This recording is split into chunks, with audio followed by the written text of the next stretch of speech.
Good morning. Welcome Good back. morning. Welcome to Marketing Qualified Rundown.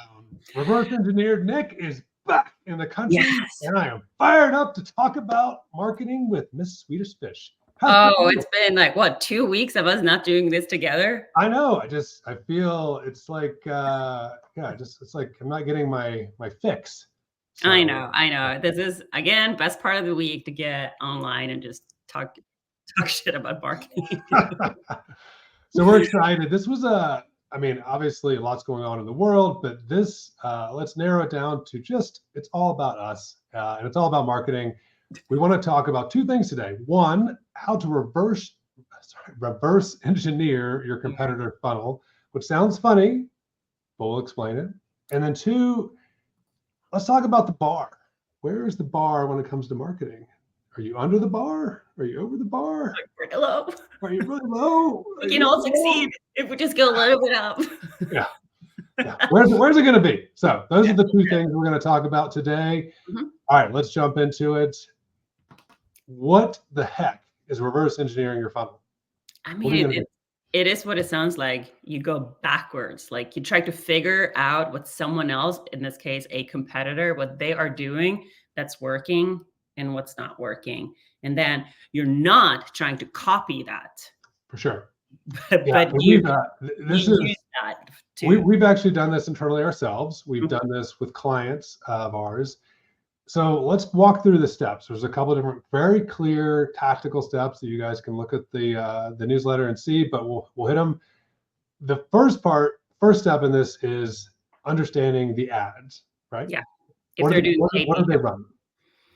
So the good thing here is, you have a couple of tools that you can use for this. One thing that we didn't mention that you can also do is just a simple Google search and see what pops up there, For sure. obviously, and see how they're ranking. But there's also a meta ads library that you can search and see what ads they are running. They meaning your competitors that you're interested in.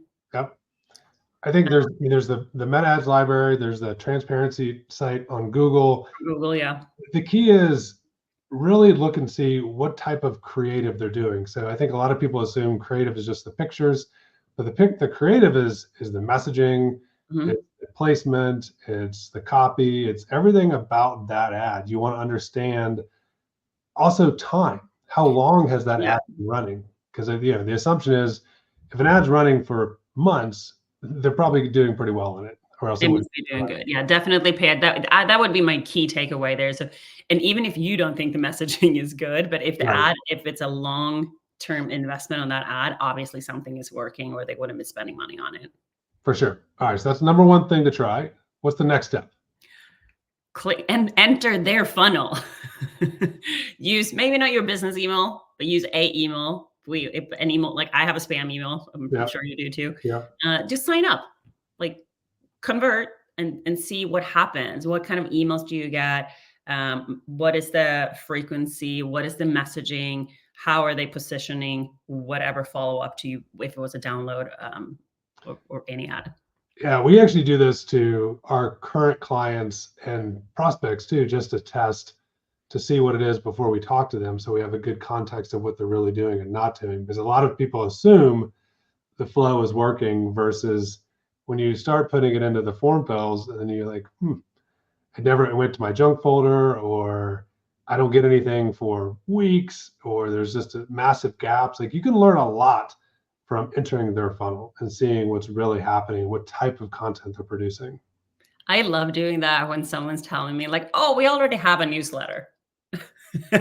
Yeah, And I'll go subscribe. And like, first, yeah, very often you don't even get anything. And second, it's not really what I envision a newsletter would look like. But yeah, that's the best way to find out. Like, just yeah. enter their funnel. And that's really the third. I mean, the third step that plays on that, which is really the analysis of the funnel, right? So look at the landing pages, look at their subject lines, look at their responses, their frequency of things. Really understand all the pieces of things that they're doing, and look at what's like. What do you think is good? What do you think is bad? That will tell you a lot about the experience and the life cycle of what they're trying to do in the nurture process. Yep. All Analyze. right. So what's number four? What's the fourth thing? Check out their tech stack. This is pretty interesting, I thought. Very interesting. I actually haven't, I mean, my experience when I look at someone's website and see what they're using, I typically look in the code, but you can use like resources like Built With to actually get this if you don't know how to read the code now, which is Yeah. pretty good. Yeah, this I think dummies it down. Yeah, a lot of us, I think, more old school actually look into the page and see what they're doing. But I do think this is helpful to see, are they using HubSpot? Are they using Salesforce? Are they using Pardot? Are they using whatever tool it is?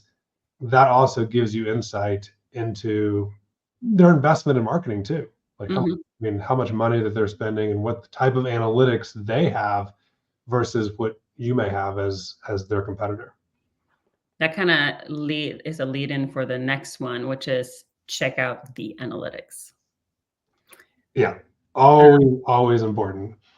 So for this, you have a resource, if you're unfamiliar, called SimilarWeb, which is let you kind of get an estimate on web traffic that for the competitor that you're looking at.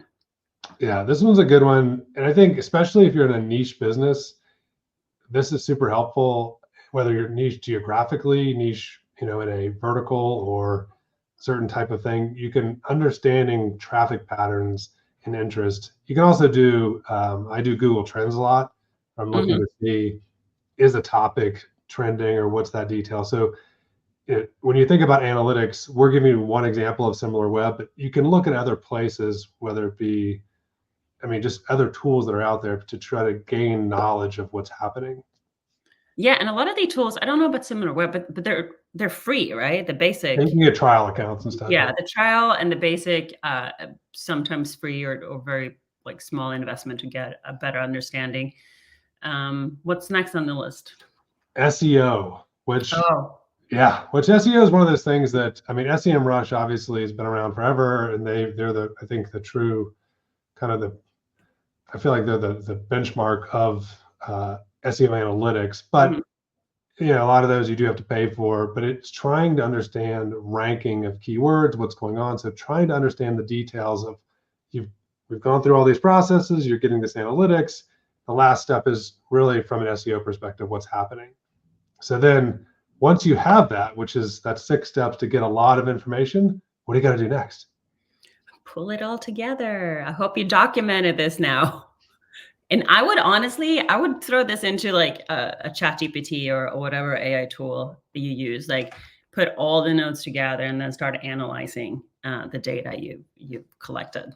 Yeah, I think that's a great point, that a lot of times you can have bias, right? Even though, so you pull all the analytics theoretically should be neutral, but you're inferring certain things from it. So if you do want a non-biased view, pull it into a spreadsheet, pull it into a document that has all the facts, and then use something like ChatGPT or other AI tools to analyze it and ask questions about, what do you think about this? Is it, is there something that's any trends from this data that can be helpful in your marketing and your efforts for sales? Yeah. And there's so many ways you can take that even further than put in your strategy, what you're using, and start finding ways like, if this is working for competitor X, how can I implement this for me in this area?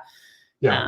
But again, it's not to copy, but to figure out what's working and then implement it in your way. Yeah, I think the key is, this is to help you inform decision making. It is not just you trying to be what your competitor does. And we've obviously seen this, right? We've seen customers that just want to mirror what their competitors do. It doesn't work. No. Not like you can understand their secret sauce, but it's not going to be the same if you're trying to do it. So use it as insight and information to inform what you're going to do next. I want to go do this now on like an actual, like full on reverse engineering. Like I said, we just did it on one of our products. So it was, I know. I need to read into that.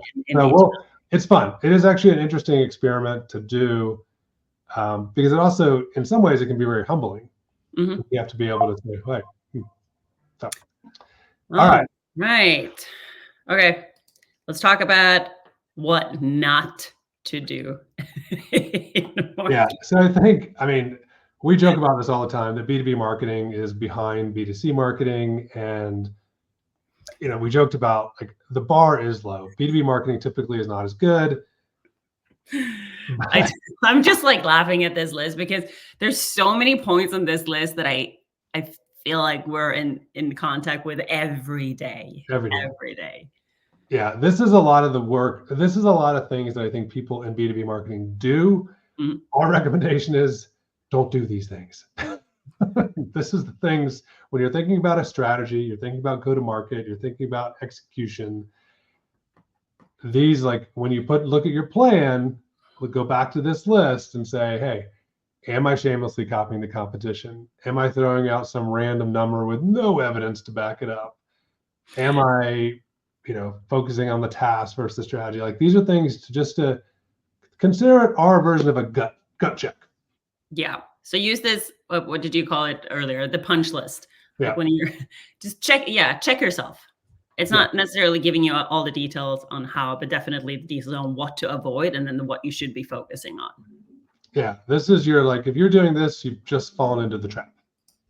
Good So, stuff. and you don't want to do that.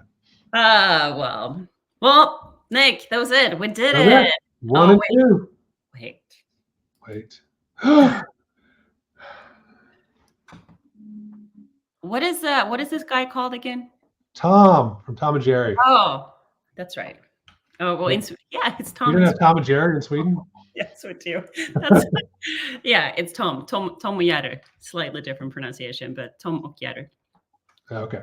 Yeah. So it's always this is the running joke of all marketeers that we're always looking for the budget that we thought we had that we don't always have. So never. It's never what you thought it would be or what you promised it would be. It somehow does just like change along the way before execution. Yeah, for sure. All right. Well, it's good to be back. Same. Hope you guys enjoyed today's topics. And if they want to subscribe, where do they go? marketingqualified.co, C-O-C-O.